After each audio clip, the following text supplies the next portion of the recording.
kasihan sepertinya Yovita dipelet dan jadi percaya seperti terhipnotis di awalnya. Nah, sekarang saya akan jelaskan apa-apa aja fenomena psikologis yang terjadi di kasus ini.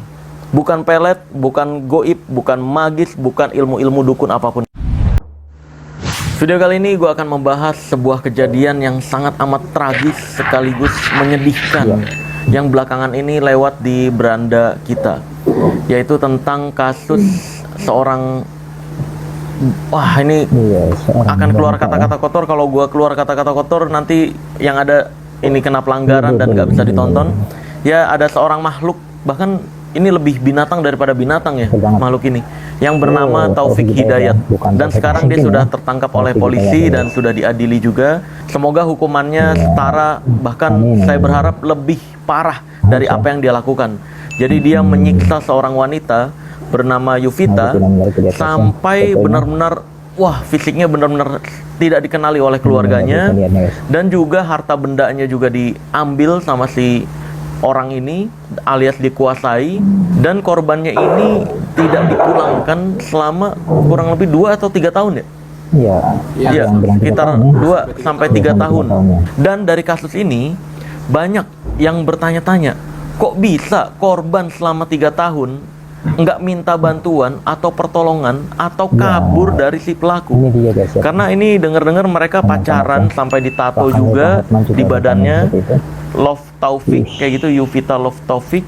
Nah, di hubungan yang seperti itu kita kenal hubungannya ini toxic relationship, karena udah hancur parah banget nih guys fisiknya. Terus juga dari kejadian ini banyak banget yang menyangkut pautkan jangan-jangan si korban ini dipelet.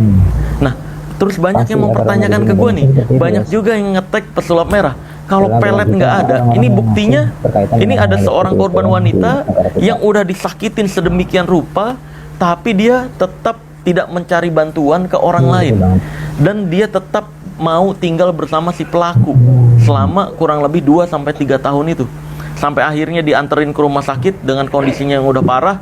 Baru di situ terkuak bahwa si pelaku selama ini melakukan kekerasan yang ekstrim banget sampai membuat fisiknya luka parah. Dan seperti yang gue sudah edukasikan ya teman-teman, tentang ilmu perdukunan pelet ini bullshit semua. Dukun pelet itu palsu semua. Semuanya untuk menjual jimat peletnya, jimat minyak peletnya, itu mereka bayar orang, bayar wanita, open BO seperti itu, lalu diminta untuk telanjang, dan dia akan selfie menggunakan minyaknya, cekrek. Wih, baru pakai minyak ini udah bisa dapat wanita seperti ini. Terus besokannya lagi buat modal tuh, buat modal jualan minyak, yang modalnya 5.000 bisa dijual 300.000, 500.000. Modalnya itu si dukun-dukun ini dengan cara kayak gitu, bayar wanita open BO, suruh tiduran gak kelihatan mukanya, terus foto cekrek, baru jalan sekali udah dapet nih closing dan semacamnya. Nah, orang-orang bodoh di luar sana banyak yang tertipu minyak-minyakan seperti itu dan langsung percaya aja bahwa wah iya beneran, ini minyaknya bisa nih ngebuat lawan jenis langsung tertarik setek. Wah iya nih beneran, wah jangan-jangan ini beneran nih, minyak ini bisa membuat lawan jenis langsung tertarik seketika menyerahkan tubuhnya untuk seorang pria gitu. Wah, tentunya ini hal yang tidak pernah ada guys, dan itu jatuhnya penipuan.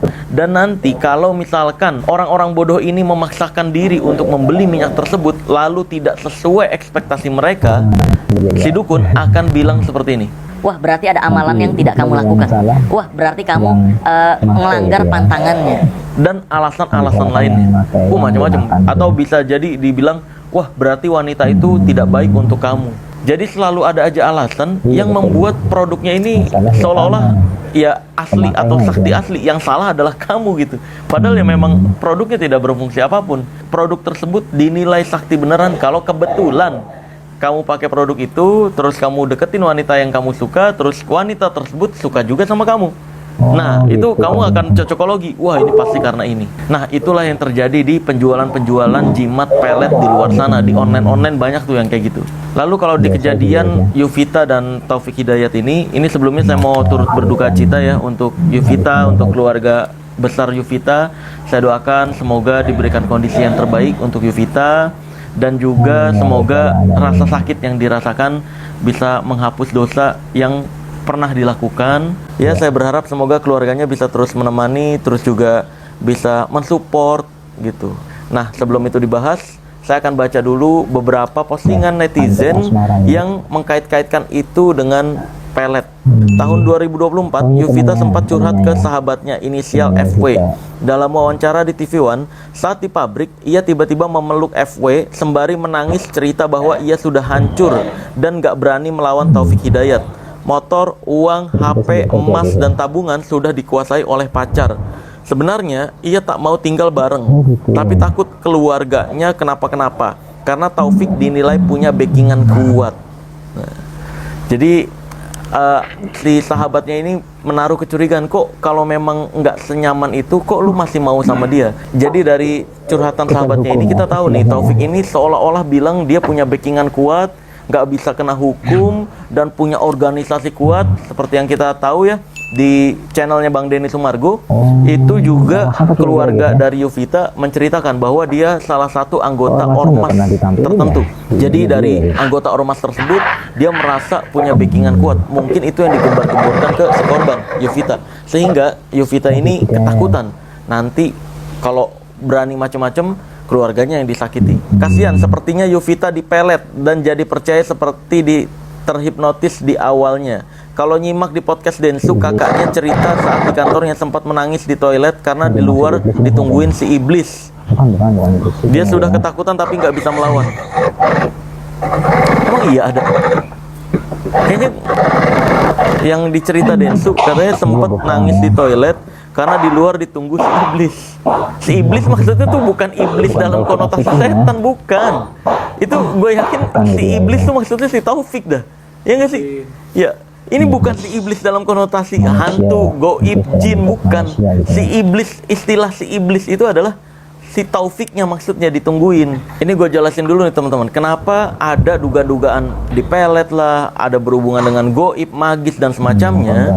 Itu terjadi karena ada fenomena psikologis yang disebut Occam Razor Principle. Di mana Occam Razor Principle ini, jika seseorang tidak mengetahui atau terlalu rumit menjelaskan sesuatu, maka dia akan cut dan dia akan menjelaskan sesuai pengetahuan dia doang. Yang paling pendek, yang paling singkat, yaitu pelet. Kalau dia nggak mempelajari tentang otak manusia. Kalau kita yang mempelajari otak manusia, kita tahu nih apa yang terjadi oleh Yovita. Nanti gue jelaskan ya. Ini kita bacain dulu postingan-postingannya. Jadi kalau dari postingan ini dia salah nangkep kayaknya. Maksudnya si iblis itu bukan iblis jin atau goib, tapi si Taufiknya ini disebutnya si iblis gitu. Yang ku heran, kenapa sejak awal penyiksaan dianya nggak melarikan diri. Aku lihat ada indikasi jika Yupi ini di bawah pengaruh ilmu magis. Jadi kesadarannya ditutupi rasa cinta, yang dia sendiri bingung, galau, takut kehilangan. Itu yang mungkin dia rasakan. Soalnya aku pernah temui kasus ini. Nah, ini sekali lagi karena ketidakpahaman dia terhadap otak manusia, terhadap percintaan terutama. Jadi dia nggak bisa menjelaskan penyebabnya apa, lalu singkat cerita di-cut aja, langsung deh dituduh-tuduh, wah ini dipelet, wah ini ilmu goib, wah ini ilmu magis, semacam.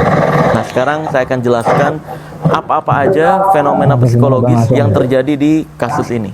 Bukan pelet, bukan goib, bukan magis, bukan ilmu-ilmu dukun apapun itu. Karena dukun itu cuma ada dua. Kalau nggak nipu ya cabul.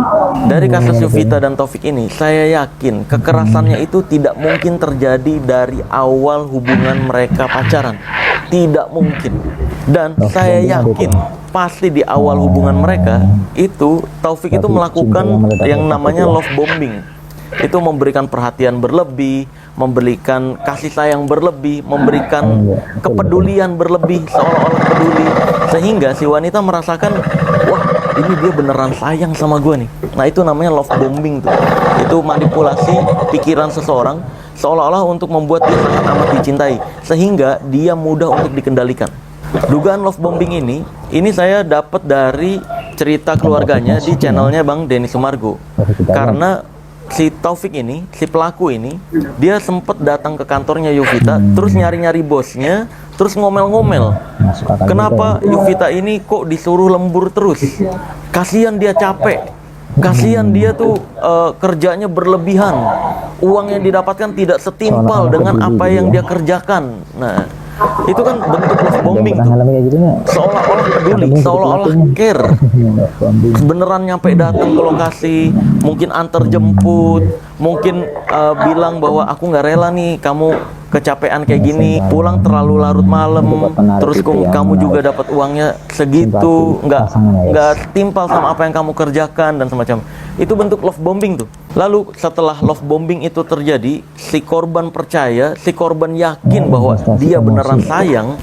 Fenomena yang terjadi adalah investasi emosi. Jadi ada dalam dunia percintaan yang disebut investasi emosi. Saya akan jelaskan investasi emosi itu seperti apa. Di luar sana banyak sekali pria-pria yang yakin bahwa untuk membuat wanita semakin sayang dengan dia, yaitu adalah dengan cara nganterin, beliin hadiah, beliin makanan, traktir makanan, beliin baju, shopping dan semacamnya. Banyak pria bodoh seperti itu berpikirannya. Padahal yang terjadi adalah semakin banyak pria ini berinvestasi emosi ke si wanita dengan cara nganterin bolak-balik, terus juga dia beliin pakaian, terus juga dia traktir makanan, kasih hadiah dan semacamnya. Yang terjadi adalah yang makin sayang, yang makin suka itu bukan si wanitanya. Yang makin sayang dan suka adalah si prianya. Karena dia sudah berinvestasi emosi terlalu banyak ke si wanitanya. Yang tidak rela kehilangan adalah si prianya, bukan si wanitanya. Wanitanya mah happy-happy aja, dibelanjain, dianterin jemput, dianterin bolak-balik kerja atau ke sana kemari secara gratis, dikasih hadiah dan semacam. Wanitanya happy-happy aja, tapi tidak muncul rasa sayang, tidak muncul rasa takut kehilangan. Sementara si prianya muncul rasa takut kehilangan karena investasi emosinya terlalu banyak. Nah, jadi investasi emosi itu semakin banyak kamu melakukan sesuatu untuk seseorang, maka semakin sulit kamu melupakan atau semakin sulit kamu lepas dari orang tersebut.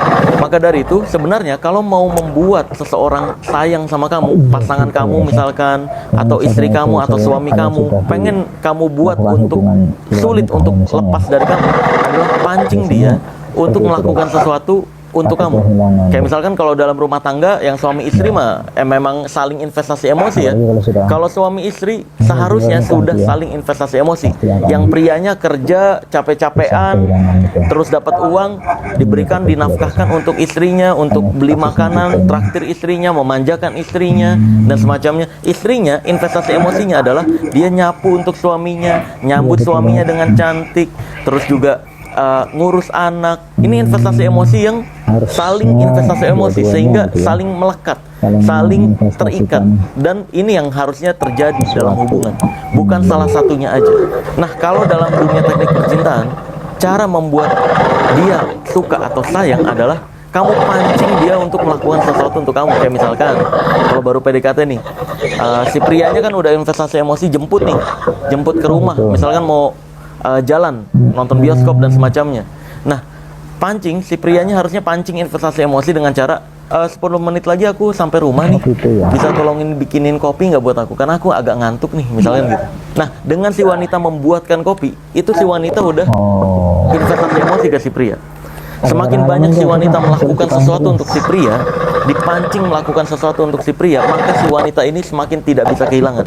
Kalau kamu belum paham juga, analoginya seperti ini.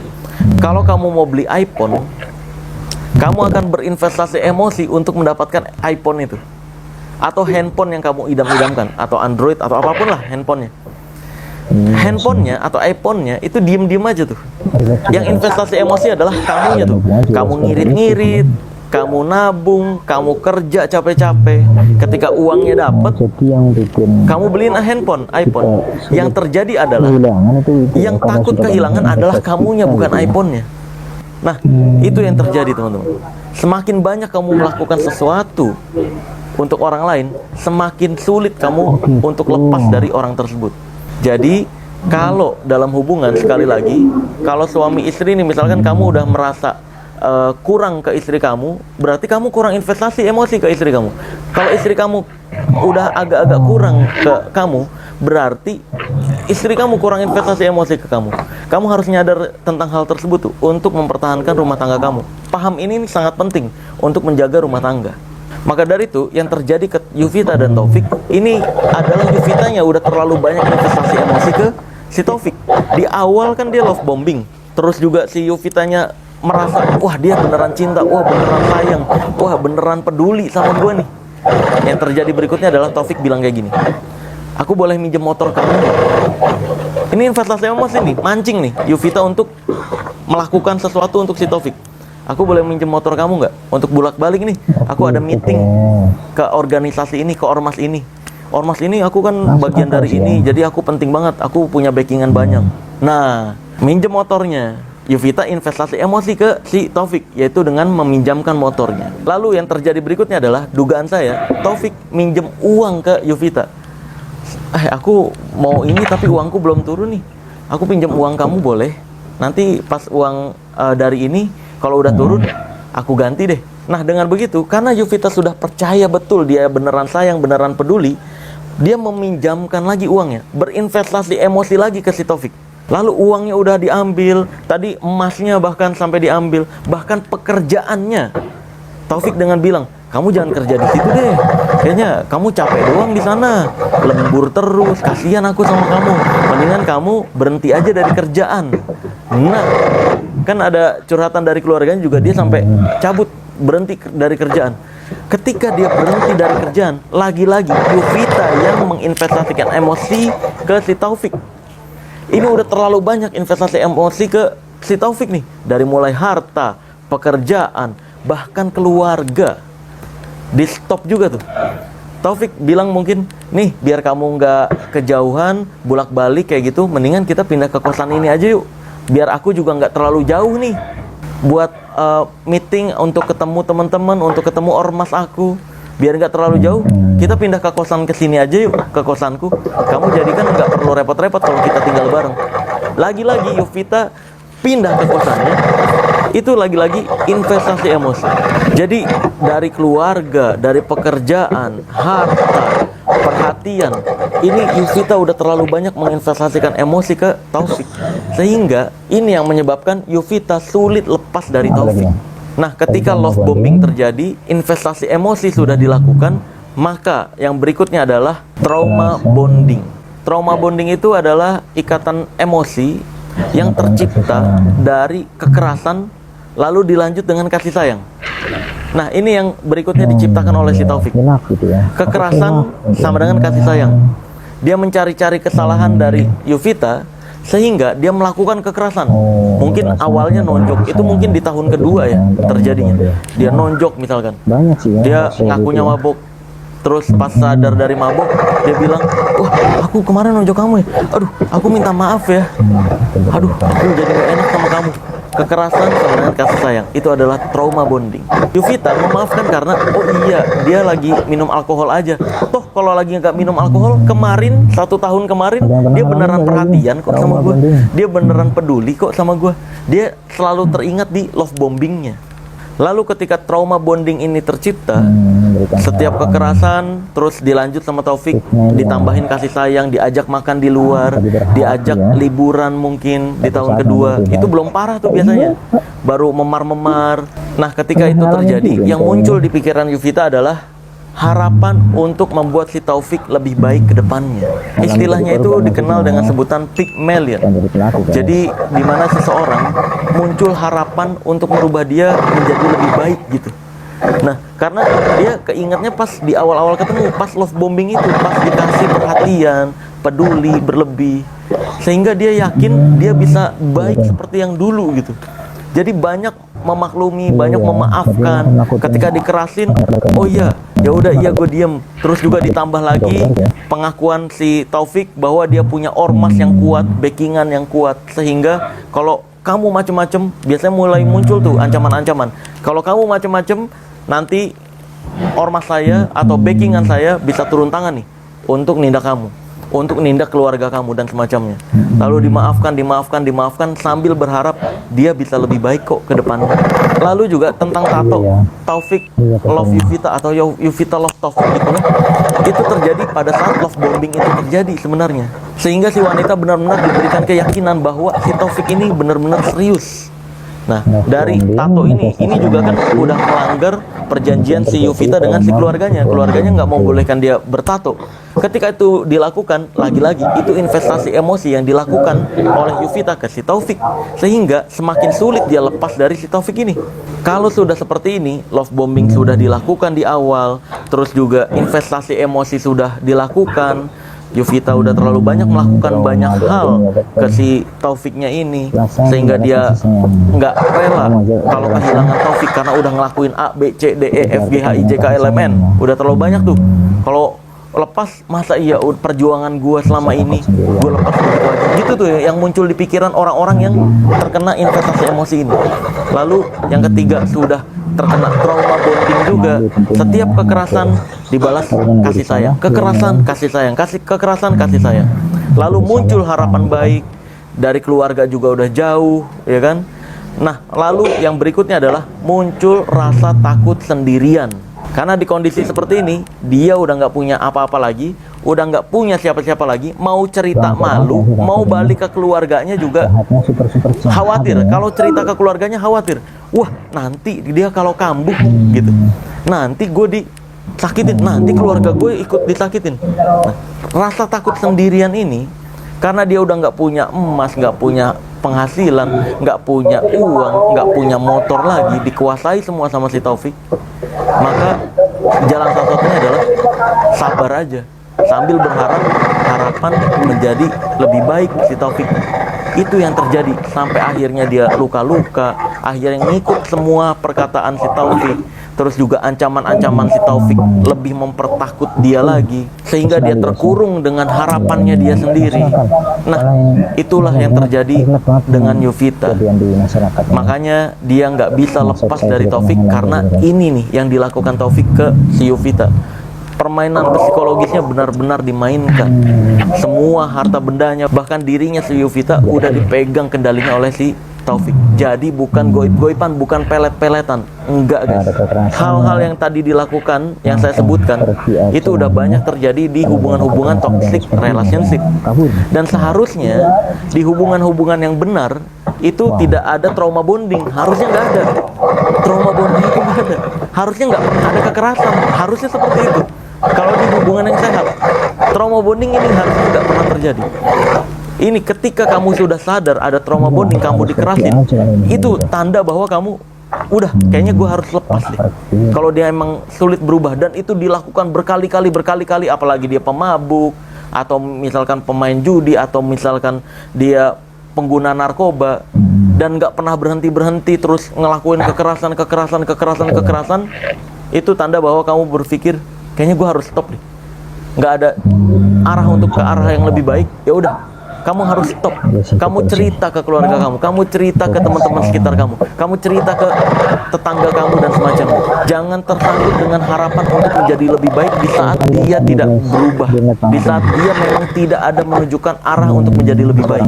Sebenarnya harapan untuk membuat seseorang menjadi lebih baik ini udah salah kaprah, guys. Yang terjadi sebenarnya, kamu tidak bisa membuat seseorang menjadi lebih baik. Kamu tidak mungkin bisa merubah seseorang. Kamu tidak mungkin bisa menolong orang yang tidak ingin ditolong.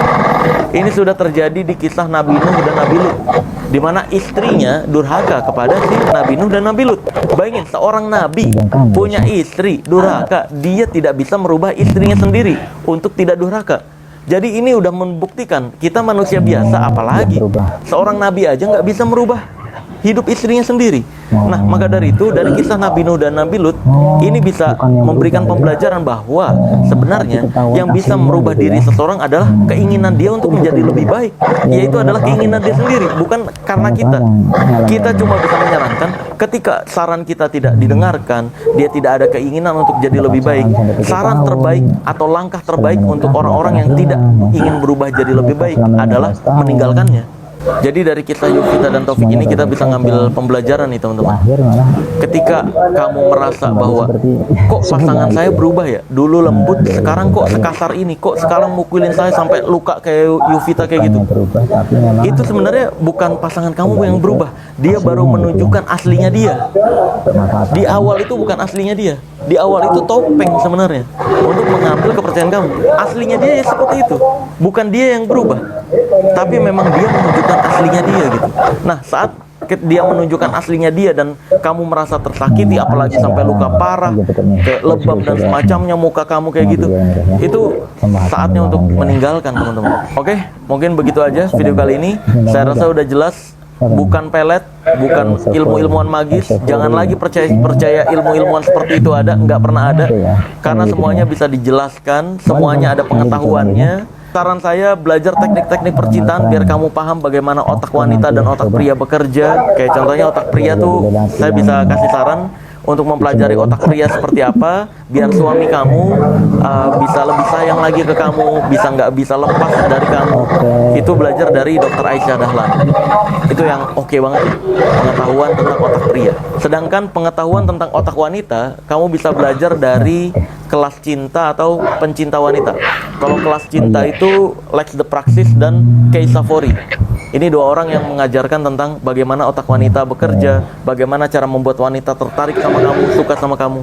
Atau dari pencinta wanita, dari Ronald Frank. Banyak tuh e-book zaman dulunya, video-video zaman dulunya Ronald Frank yang tersebar di YouTube dan di Google. Kamu baca itu untuk membuat wanita jatuh cinta sama kamu, untuk membuat wanita tertarik sama kamu, untuk menjadi pria idaman seperti apa. Kamu bisa pelajari. Saran saya itu biar kamu punya kendali penuh terhadap pilihan pasangan kamu, agar kamu hidup benar-benar dengan pasangan terbaik versi kamu. Karena pasangan yang baik itu adalah kamu mau jadi lebih baik untuk dia, dia mau lebih baik untuk kamu. Jadi sama-sama menjadi versi terbaik untuk sama-sama membahagiakan. Bukan dibahagiakan atau membahagiakan doang, tapi terjadi saling membahagiakan.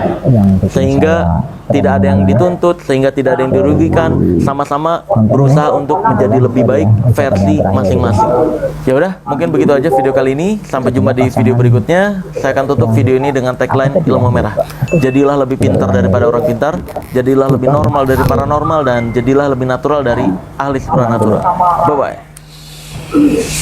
Sangat bagus banget ya pembahasannya ya tadi ya, tentang kasusnya Taufik Hidayat dan Yovita. Semoga bermanfaat ya guys ya. Gitu ya guys ya, kira-kira ya teman yang bisa saya ambil ya guys ya, dan banyak banget yang bermanfaat tentunya ya. Semoga teman-teman juga bisa menerapkannya di kehidupan teman-teman. Oke, jangan lupa like, comment, dan subscribe ya guys ya ke channel saya ini, untuk membangun channel saya ini untuk lebih baik dan bermanfaat tentang video-video reaksi, tentang video-video cerita kasus-kasus yang lagi viral ataupun yang lainnya. Jadi kita tutup ya guys ya. Jangan lupa video kita kali ini. Sampai jumpa di video berikutnya.